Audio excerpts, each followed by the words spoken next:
prosperity. That is our common endeavor. That's our common purpose. That's our common work together. Thank you.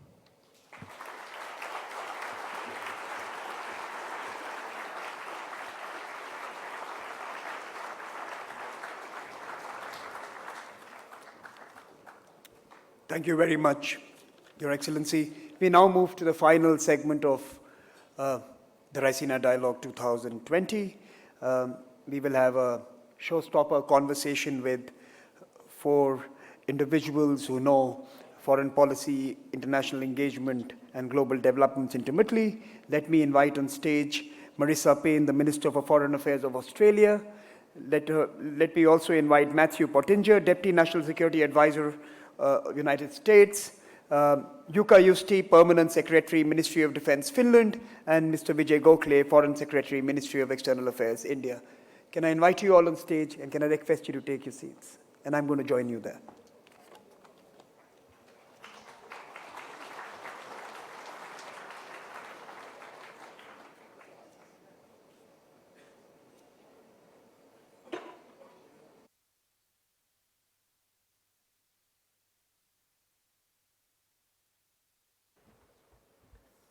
You're all waiting for the other to sit down.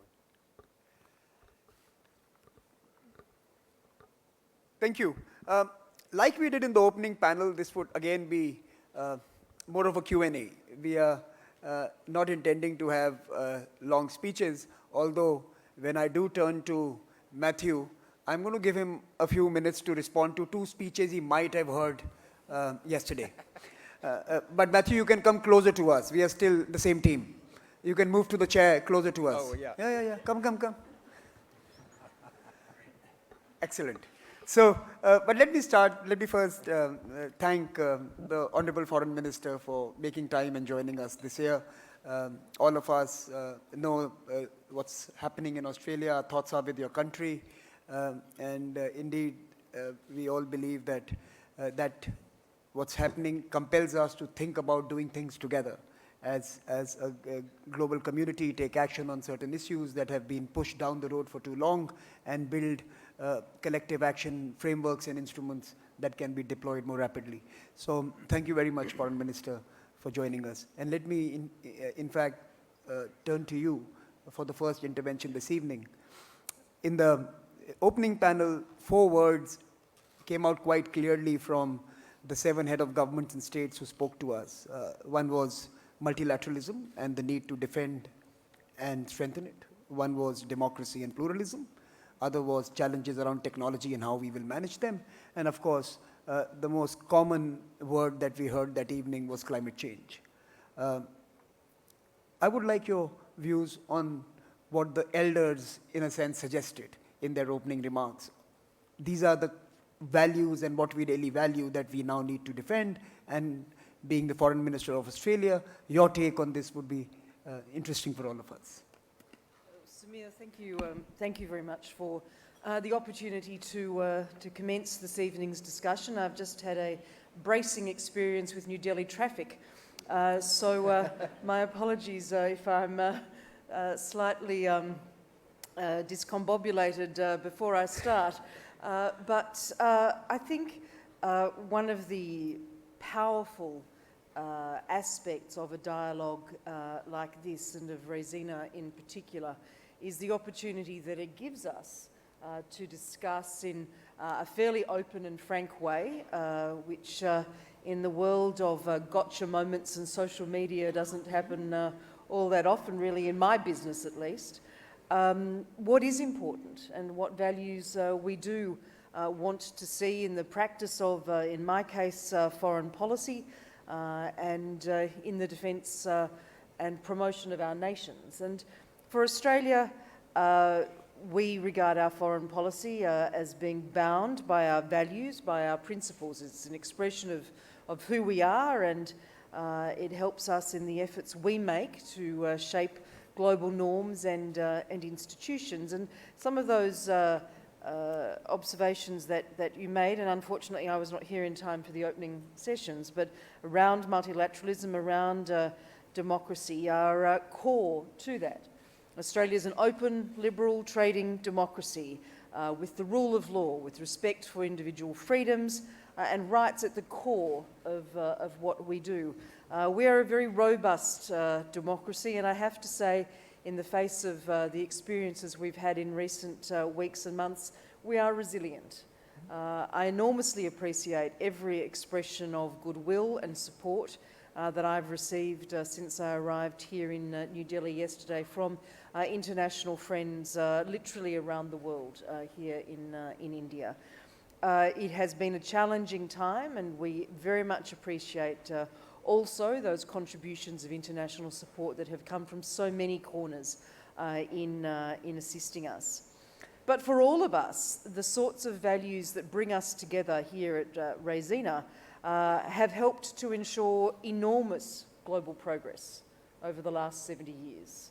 If you think about the fundamentals that have guided our engagement in the international environment, they, I think, remain as core, but circumstances change around us and continue to do so. Technology, polities, and as individuals, as families, and as communities. Not every part of progress is positive. Not every part of change, and particularly technological change, is positive. So I regard those as some of the most important challenges. Also, the protection of human rights, ensuring that markets remain open and strong, that we attract people to democracy because it's a positive, as Winston Churchill said, not necessarily the best system going around, but not necessarily the best, but certainly not the worst. To paraphrase very badly Winston Churchill, I think that's New Delhi traffic in my brain. But you get what I mean. So these are global challenges, and the paradigm shifts that we see within that we need to manage from our values. One of the common interventions around this particular discussion we heard in some rooms was that democracies are good at talking up democracy, but they're not very good at putting a concrete proposition around infrastructure, around economic options, around funding and investments, and non-democracies seem to do that better. Do you think that's something we need to think about? I think that democracies perhaps just get on with the job, actually. More doing than talking sometimes.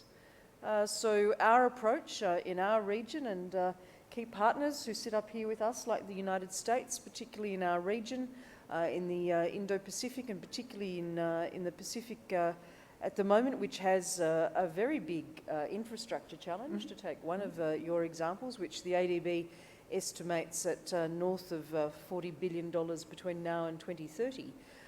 What we have to do there, and what we have been doing, is getting on with the job. Now, Australia has refined and reinvigorated our approach in the region with what we call our Pacific Step Up. We work with a multitude of partners in that process. I know we have senior defence officials from New Zealand here, and the US obviously represented, France, a number of countries, Japan, with whom we work closely, European Union, and I know Minister Burrell was here speaking just a moment ago. That's getting on with the job. And I think that is what we must do. There is no time to waste in addressing some of these challenges.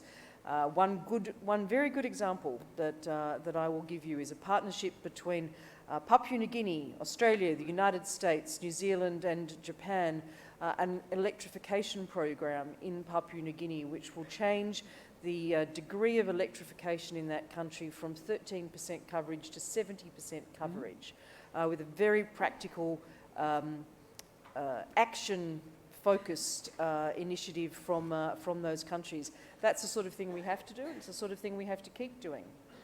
Matthew, let me turn to you. And like I promised you, I will give you the chance to respond to what you might have heard at the Raisina dialogue. and thereafter, I would like to come back to the Indo-Pacific strategy and try and see what is happening in terms of infrastructure, what the foreign minister alluded to, and connectivity projects, and where are we really proceeding in that particular aspect. But let me give you first the 3 or 4 minutes to respond to. Sure, yeah, I was sorry that I missed the Russian foreign minister's remarks yesterday because he had sort of a broadside against even the term Indo-Pacific. So I could have corrected some mistaken and outdated notions on the spot, but I'll take a minute to do so here. So first of all, what are Americans talking about when we talk about the Indo-Pacific? We used to kid that it's the region that stretches from Hollywood to Bollywood, but we've since actually expanded our geographic conception of the Indo-Pacific, and it now really roughly aligns with India's geographic conception. So that's to say that the Indo-Pacific includes East Africa, it includes the Gulf, so more than Hollywood to Bollywood, it's really now California to Kilimanjaro, okay? So it's a broader area. Second, what does President Trump mean when he talks about a free and open Indo-Pacific? So he's talking about cherished principles. He's talking about the principles that make this region, as he put it, quote, a beautiful constellation of nations, each its own bright star, satellites to none. Satellites to none. So in other words, a free and open Indo-Pacific is really, it's not a bloc, it's not a military alliance, it's a principled vision. And it's a community of countries that respects the rule of law, that stands up for freedom of navigation in the seas and in the skies above, that promotes open commerce, that promotes open thinking, and above all, that defends the sanctity of each nation's sovereignty. So a free and open Indo-Pacific, it doesn't exclude any nation, but it does ask each nation to respect and promote those principles that we all hold in common. So it's not really a coincidence that so many of the countries that have put forth their own Indo-Pacific visions are nations with citizen-centric governments as opposed to regime-centric governments. India and Australia have similar concepts. Japan has its free and open Indo-Pacific. Indonesia just last year put forth its Indo-Pacific outlook, which has really caught fire in Southeast Asia.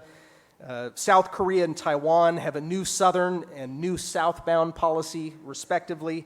And so each of these visions is unique in its own way, but what they have in common is that they all seek to uphold these same cherished principles.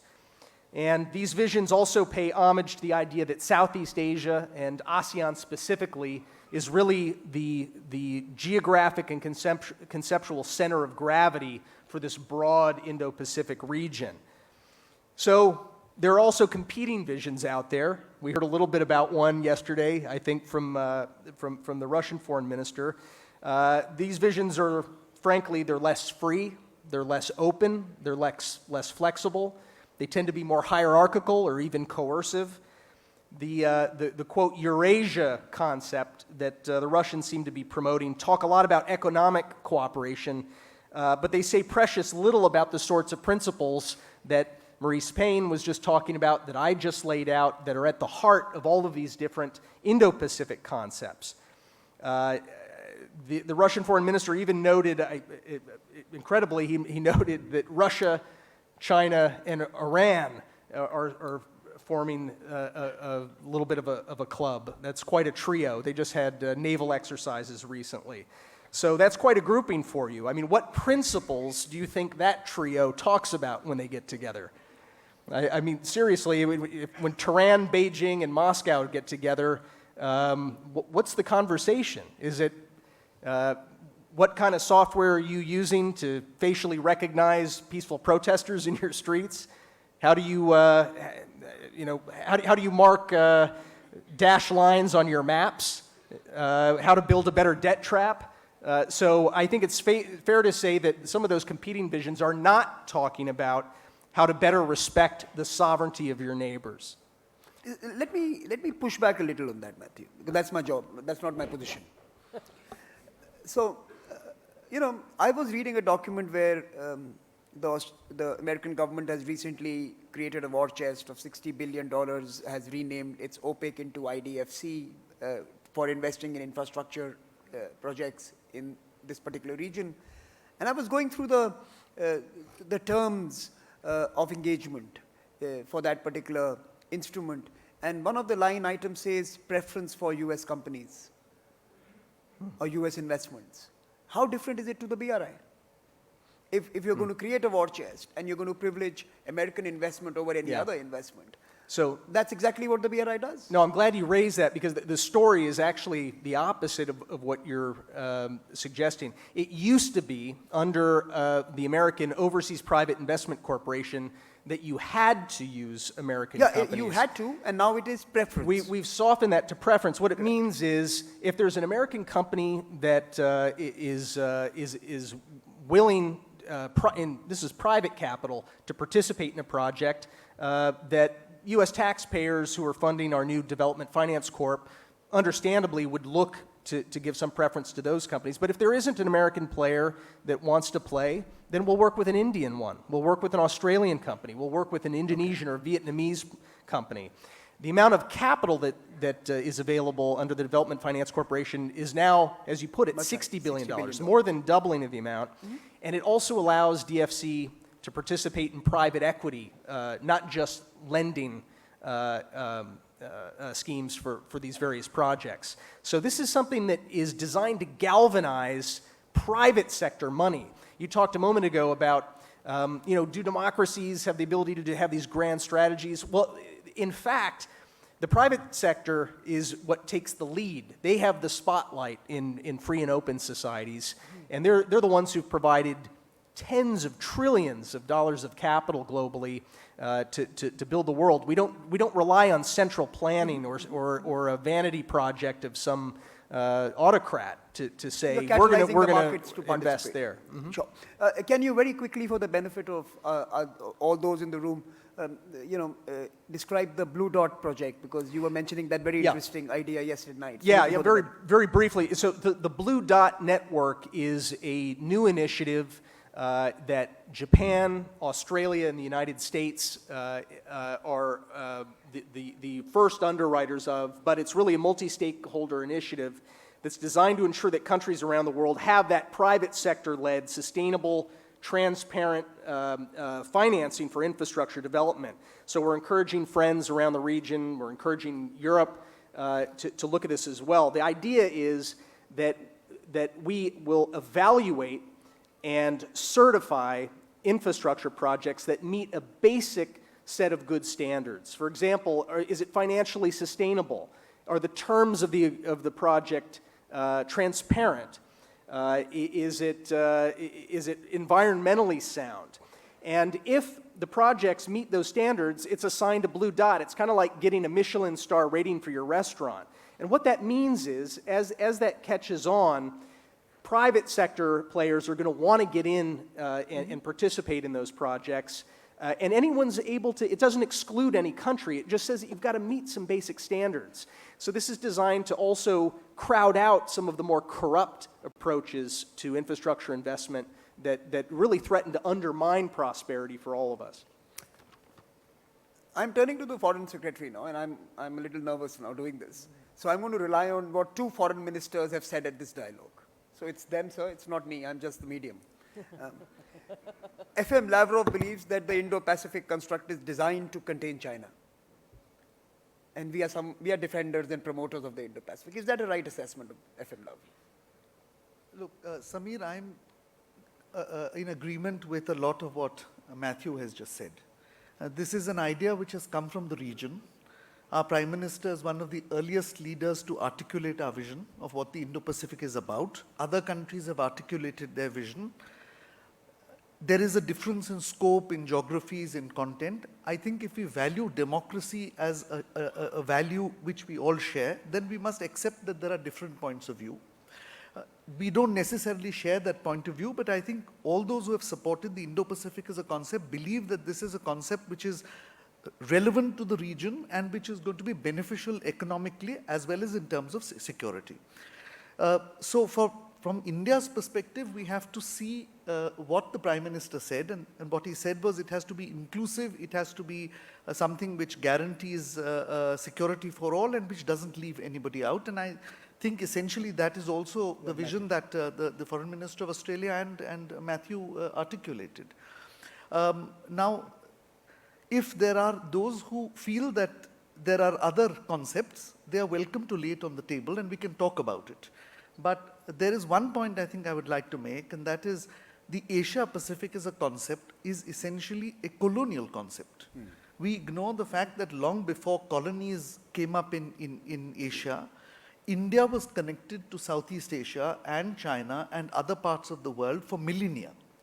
That connect was broken because different colonial powers divided those parts of the world, and therefore there was no trade. That doesn't mean that we continue to keep concepts which were determined in the 20th century, in the 21st century. I think the 21st century is a time where connectivities are important, global commons are important, and the Indo-Pacific is a global commons. So let me also now take a statement made by another foreign minister, our own foreign minister, yesterday, and he said that we don't want to be disruptionist. But the past suggests that as powers rise, there is a certain exceptionalism that creeps into their behavior. And can India truly be different as it moves from $3 trillion to say $10 trillion? And should we be different at the cost of real influence and power that accrues from that change? Well, of course, as you move from 3 trillion to 10 trillion, your capacity increases. Of that, there is no doubt. Your influence increases, and perhaps your hard power increases as well. The question is how you do business with other countries. I think that some of what Matthew said is important, which is you give countries the choice to deal with you. You don't impose your value systems, nor do you impose certain other requirements on other countries. And this is where I think it's important to remember that there are certain ways of doing business which don't necessarily require you only to adopt the systems of a particular country. You should have a choice. And I think India's development assistance, and we give a fair amount of it now, not just to South Asia, but to the larger Indo-Pacific region, is demand-driven. We are in discussion with that country. The country raises certain projects. We look at it. These are tendered projects. Yes, I do admit that we would give a preference to Indian companies. As Matthew said, I think we are answerable to our taxpayers. But this is not a project which is exclusive or which is imposed because it suits our economic or security interests. And I think, therefore, we support an organic economic growth, and obviously our intention is not to disrupt. Secondly, I think it's very clear from the security perspective, the way we have done HADR exercises, the way that we are acting responsibly in doing patrols in the Persian Gulf and so on, that there's no indication that we are a disruptive power. I think we are a power that stabilizes, and a power which everybody else can be confident will actually support a multilateral security system or a structure in the region. So can we also see greater cooperation and co-investments by India with, say, the Australians, the Americans, the Japanese, in terms of these infrastructure and connectivity projects? I think you will. I think we're already talking about it. There are, of course, differences in the way we process a proposal. It's not necessary that our regulations or the way we do projects are the same. But I think a certain coordination is emerging. And there are already examples, for example, in Sri Lanka, where India and Japan are doing a joint project on a LNG plant. And we are looking at doing projects with other countries, including the US and Australia, but many others as well in other parts of our region. And I'm quite confident that in the next few years, you will see efforts to sort of roll out such projects. And I think the issue is one of choice. We are giving many countries the choice of looking at different options they have and then choosing what is best for them. And ultimately, it's their sovereign decision, but I think it's important to give a choice. Let me turn to Jukka Justi, the Permanent Secretary for in the Ministry of Defense in Finland. So China is heavily subsidizing its 5G platforms. The US is aggressively trying to catch up in this space, perhaps try and compete with them, and Finland is caught right in that particular race. Tech wars, is Finland going to be the new ground zero? Yes, thank you for your question, and good evening to everybody, and thank you for the invitation also for this Raisina dialogue, and I like your question very much because my background is originally telecom engineering. Ah, So I will I not- didn't know that. I would have changed my question. Yes, I know, I know.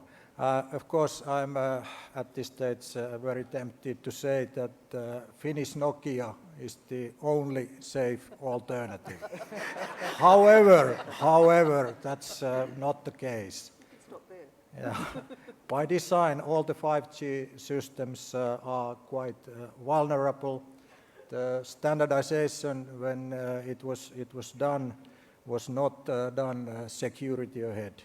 Perhaps the next generation, 6G, 7G, will be safe by design if the standardization is done, security first principle.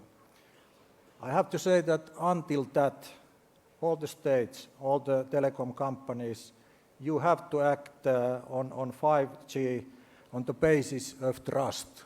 This is the only thing you can do at this moment, and you have to, of course, everybody will try to minimize the risks.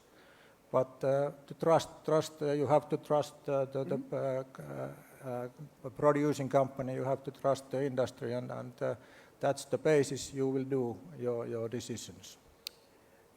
How do you assess the security situation in Europe, in the larger Europe continent?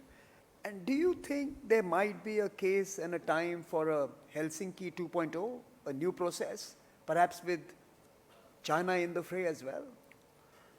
Yes, that was that's really a difficult question, and Helsinki 2.0 is a very tempting proposal.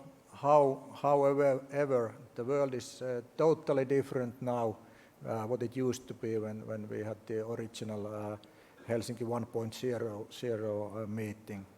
And the main difference is that instead of 2 blocks, which were the very clear situation at that time, there are many more. The difficult to find a win-win solution. That was the case in Helsinki 1.0. Both of the sides, they considered that if they participate in that meeting, there is a possibility for win for them. But it is extremely difficult nowadays to find that kind of agenda or proposal. So to put that in a nutshell, I don't consider that Helsinki 2.0 is a realistic proposal. Mr. Secretary, our foreign minister yesterday did mention that European countries and India are underperforming in their relationship and much more could be done. Now, there is one sense that we share similar values and yet we are underperforming. What is happening here? Why is it that countries that speak similar vocabularies around foreign policy and domestic policy and democracy and pluralism are not yet finding it in them to work together? It's for you, sir. For me? Yes. Sorry. Sorry, I missed the Should I question. repeat my question? Yes, please, because Why do you think Europe and India are not fully exploiting the basis of their relationship, the common values, of the belief in democracy and freedoms? Why do we underperform as partners? What can be done to strengthen this partnership? Yes, I believe one of the questions is that, or one of the reasons for that is that Europe has been pretty busy recently. We have had our own problems and we are trying to solve those. And for example, the Brexit has been the case. And so I don't think European Union has been thinking that so much on the focus, the international areas. Perhaps we should, and perhaps if and when the Brits will leave the European Union, then there is the time to focus more on the worldwide issues. Well, I can let you know, we have spent 5 Raisinas and Brexit has still not happened. Yeah, could be. That's a difficult one. So let me turn to the minister, ma'am. 5G, and this is something that's come out repeatedly at Raisina. Technology, the issue of trust, countries taking sides, the state entering the realm of business, and in a sense, companies being made to adhere to certain sovereign positions. Why is 5G and why are the digital technologies becoming so important for states to be so engaged with? Samira, I hope you're not expecting a technical response from me. That would be a very bad thing to expect. No, I want the policy response, that why is it? Well, I think the answer is in the change that the technology brings to our systems and to the core of our telecommunications systems, and preserving and protecting the sovereign integrity of a nation's telecommunications is integral to our independence and to protecting our national interest. And Australia's decision-making around critical technologies, critical infrastructure, is always predicated on protecting our national interest and our national security. We are a country that deliberates carefully, in a very considered way, working with partners, working with expert advice, working with our security agencies, our intelligence agencies, our senior public sector professionals, in all the decision-making that we do around these matters. I've sat around our National Security Committee table in two roles now for some years. And I can say with great confidence that these are considered approaches that we make, and I know overwhelmingly our counterparts do as well. And they're called critical technologies for a reason. Yes. They are. And I clearly can say that Australia has taken a decision much before many of its partners have in terms of critical technology. So I think there's something there. I want to come to both the Foreign Secretary and Matthew on the same question of 5G and technologies. But Matthew, we are on a roller coaster ride when it comes to the United States. We are ready for decoupling and you announce a trade deal. So what is happening here? Are you decoupling or are you not decoupling? Okay, but yeah, let me come to decoupling in just one second. There's one thing I wanted to say. You had said in your question that the U.S. is trying to catch up on 5G. So I just wanted to disabuse people of this idea. If you take a piece, for example, of Huawei radio access network gear and crack it open and look at the actual components inside, they are almost entirely American and European components. The technology is actually ours. When it comes to the software that is going to ride on 5G networks, that's where the United States has the greatest advantage of all. So software-defined networks, the applications and so forth that are going to ride on that. So the advantage that Huawei has had is one of massive state subsidies to the tune of tens upon tens of billions of dollars that have allowed them to undersell competition, kneecap the market, and drive market competitors out of business.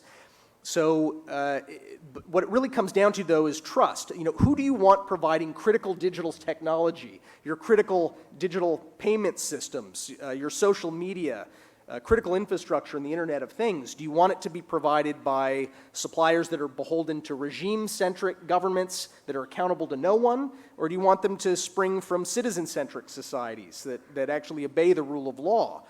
And, can you imagine a situation where in the 80s, Ronald Reagan and Margaret Thatcher have a conversation and they say, I think we should have the KGB come and build all of our telecommunications and computer network systems because they're offering a great discount. And that's really the proposition before us. Decoupling, this word is an interesting word. Quite frankly, Beijing has been decoupling from the broader world since they entered the WTO in 2001.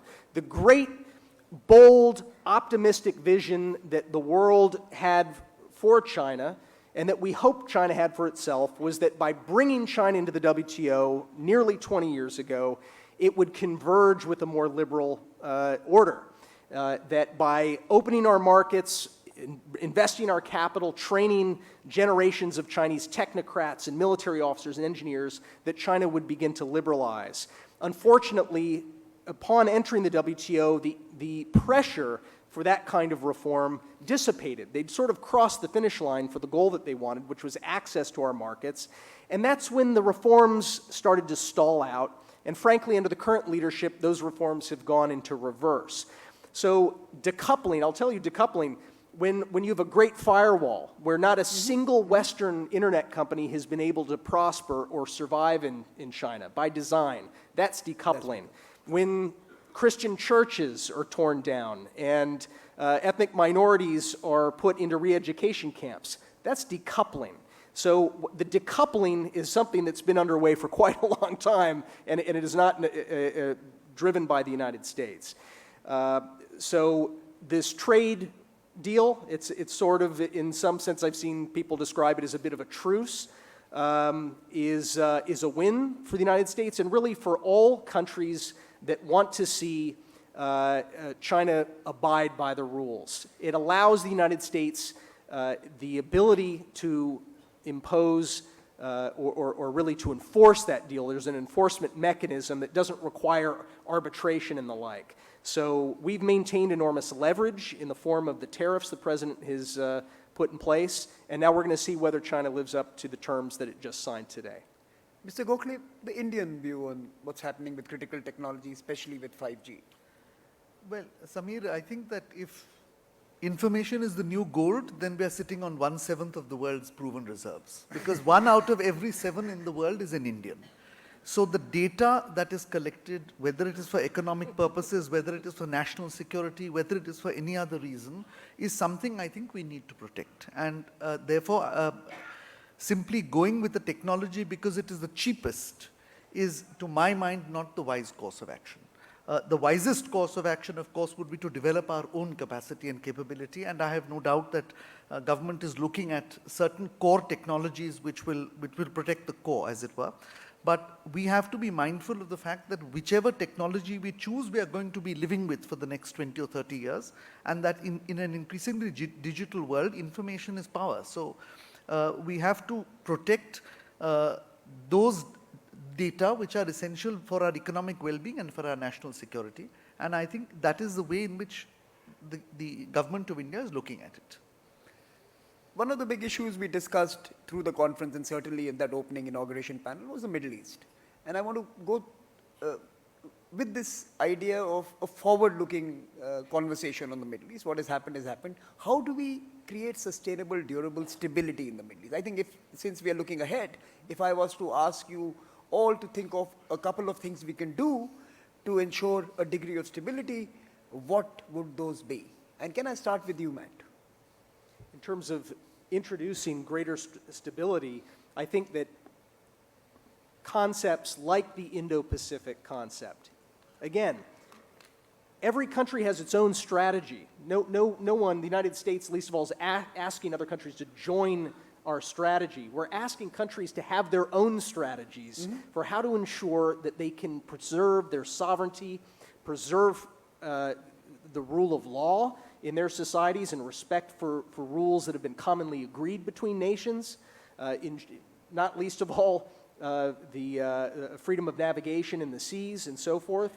So it's really incumbent upon us to speak up and cast light on those activities by countries that are regime-centric, not citizen-centric, when they take steps that undermine those common interests that we have. So I think the Indo-Pacific concepts that we're hearing, this constellation of concepts, is a very, very good start. Mr. Yuka-Yusti? Yes, thank you. Thank you. And from our point of view, we consider that, of course, you would need a dialogue, and dialogue. And this is the thing, and it is not possible only to work only with like-minded nations.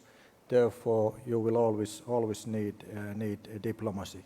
And of course, we do have global common interests and challenges like climate change, terrorism, migration, new technologies, 5G as mentioned, artificial intelligence. I think you will have a common base based on those things. That's the way to proceed. But dialogue, and dialogue.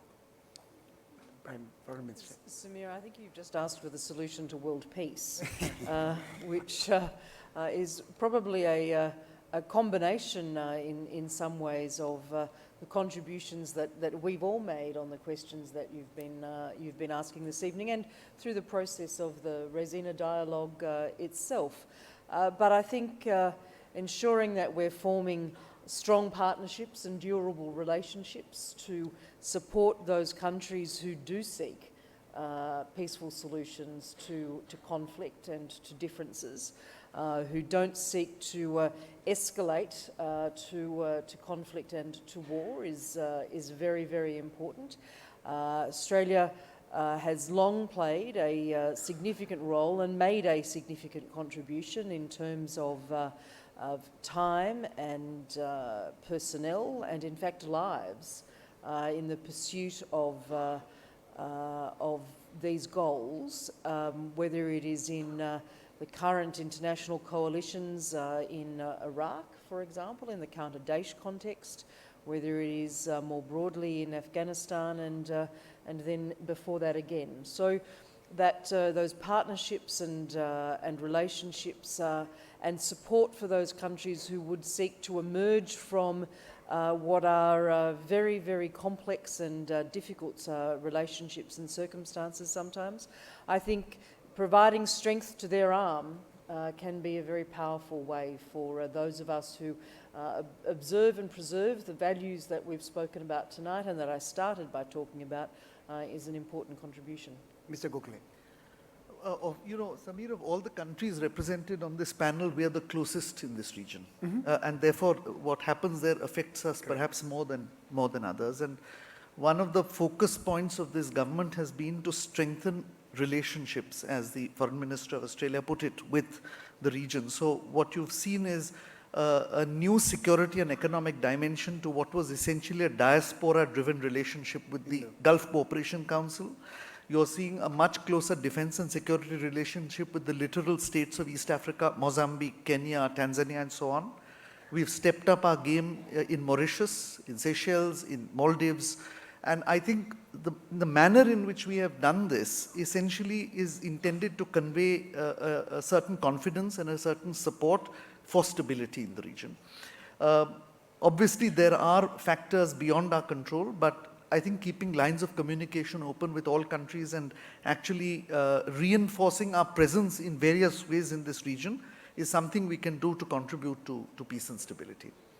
Now, since all of you are either diplomats or those who engage with the international world, I think one question I would really like to pose to all of you is that how is the changing nature of politics and how politics is conducted in this digital age affecting your careers and your way of conducting your work? We had a panel on street power, nationalist politics, and international relations.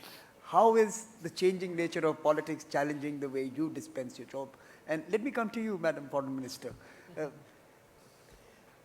I think the answer to that question is it's changing the nature of politics and the role of elected party politicians, and that's what I am. For good Can you just bring the mic closer to you? Yes, thank you. For good and for bad. I think the generation of politicians that comes behind people like me will really have to weigh up how they use the tools that are available to them in technological terms and how diplomacy modernizes as well to use more contemporary tools. They'll have to weigh that up. We see it's a very binary life being an elected parliamentarian these days. You hope that 1/3 of the people support you, 1/3 of the people can't stand you, and you've got to persuade the other third. But it's become much more polarised, in my view, in the last 5 or so years. I think social media plays a powerful and not necessarily positive role in that, and in a way that worries me for our polity and for democracy. Do you tweet yourself? Do I tweet? Yes, I do. I had a feeling because I saw a tweet at a strange hour in Australia. I said it's only a minister who would be awake at that time. I do, but I'm very cautious about that engagement. Take the advice of my extremely wise and valuable professional team to make sure that I'm doing the right thing. But I do think that the challenge that social media presents for us, for all of us, it doesn't matter whether you're in our profession or whether you're the mum and dad of young kids trying to work out how they should engage in the big, wide, new world. We have no boundaries anymore. We have no requirement for basic respect. We have no requirement for acknowledging who we are. Anonymity is the greatest camouflage available to us on social media, and it enables people to be violent, vile, harassing. All that is encapsulated most often in the word trolling. I think for our polity, it is an enormous challenge to determine how to manage this. Matt, politics, shrill politics on social media, across platforms, on television channels. Is it difficult doing your job today? Yeah, I mean, I don't, as a former journalist, I know that a big part of the job that I had as a reporter was actually determining what to leave out of the story, right? You're trying to do a service to your reader by, you spend an entire day doing the reporting so that you can provide them with a story that they can read in 3 minutes that's going to give them the essential information, make that story have as little bias as possible, while recognizing there's always bias in a story, but at least having some balance, ensuring that the facts really are sound facts. So I don't actually have any social media accounts. It can be a very powerful tool for good, social media. It's a powerful way to communicate directly with people when sometimes mainstream outlets don't provide the kind of outlet that you need to reach a mass audience. I would say that that a certain degree of media literacy is something that we need to introduce into the diet of our citizens, so that they can determine what kinds of, even if there's bias in a particular outlet, they can at least recognize those outlets that strive to ensure the factual accuracy of what they're publishing, and that would be a start. Yeah. Mr. Jukayusti? Yes, thank you. Good question, a difficult question once again. The politics and the world has changed a lot because of the social media. That's we all agree. And one of the things is that it is a lot faster nowadays than it used to be. And one very difficult thing when we are preparing things in the administration is to prepare anything out of news. So it's really difficult to hide anything. And if you want to prepare something and to do a diplomatic work, it's not very good to be on the news and to reveal all your cards. Thank you. Mr. Gokhale. Samir, 2 quick points. One is, from the point of view of diplomatic values and norms, I think we are in a different position. In the 20th century, it was largely determined by what I call the developed north. In this century, the emerging south also has a role in it. So in that sense, I see something positive in this. The disruptive influence, of course, is social media. All 1.3 billion Indians have a view on foreign policy. That's good in a way. We get some good feedback. It's bad in the way that we obviously can't react fast enough. But I know all my younger colleagues in the Foreign Office are very good at social media, so I'm quite confident we'll capture the world. And is that your account? There is an account with your name. Is that yours?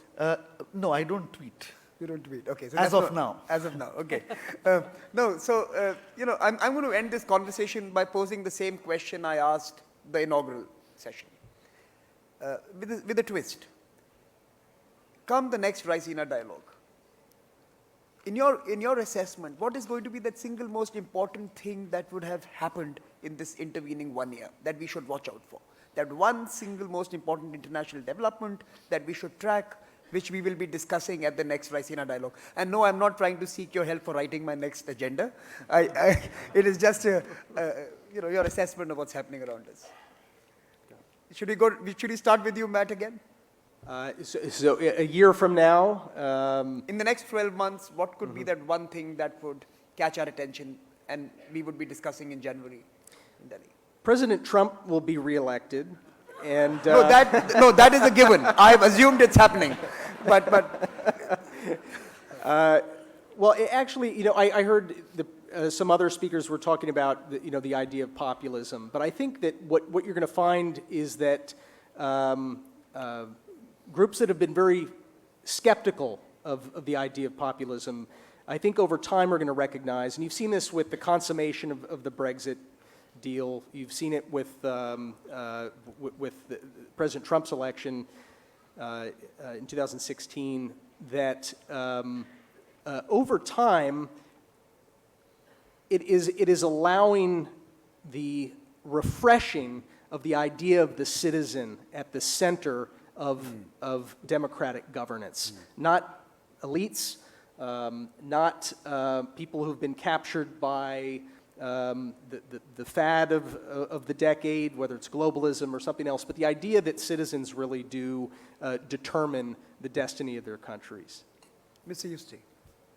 Yes, I hope it will not be, but I'm a little bit afraid that it might be the first ever cyber attack which is aimed towards the critical infrastructure, and it will be doing a lot of harm, and perhaps in the monetary system or whatever it will be, but I'm afraid that will be the case.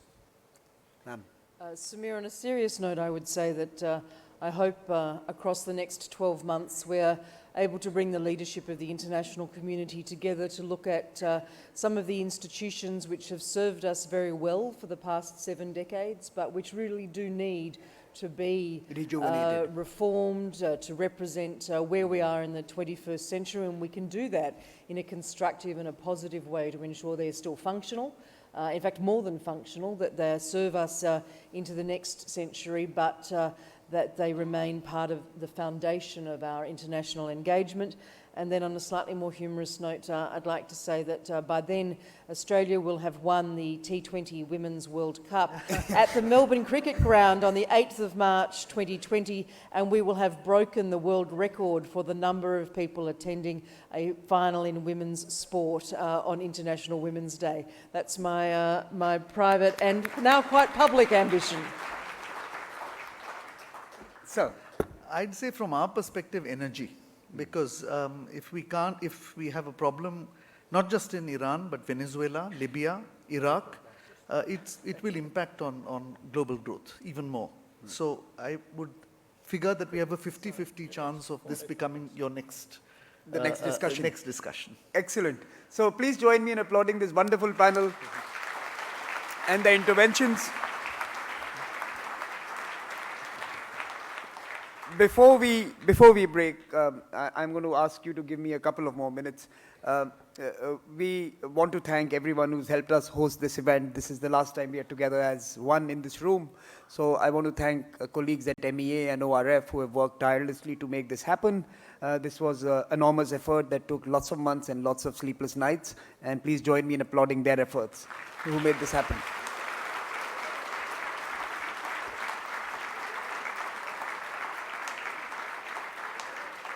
I also want to, at this stage, invite my chairperson of the ORF, Mr. Sanjay Joshi, to join me on stage. And we are going to be presenting a memento of Raisina at 5 to the Foreign Secretary, Mr. Vijay Gokhale, who in the 2 years that he's been in charge has taken this platform to new heights. So as a memento, sir, we want to present this to you. Mr. Joshi, please come on stage.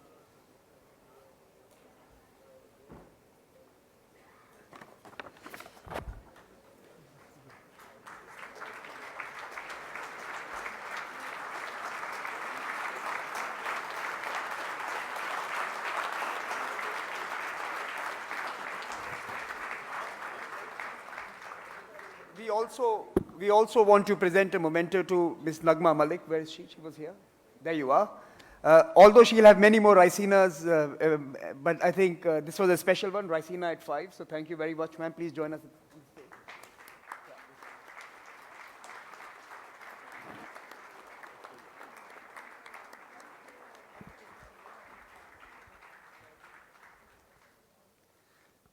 So thank you very much. We have dinner sessions now, and you all know where to go. If you don't know, I am not going to be around, but my team will be there for sure. So thank you, and I'll see you next year in January in Delhi, and safe travel back home, and continue the debates, continue discussing, talk to those who you don't agree with. That's important. That's the takeaway from Raisina Dialogue.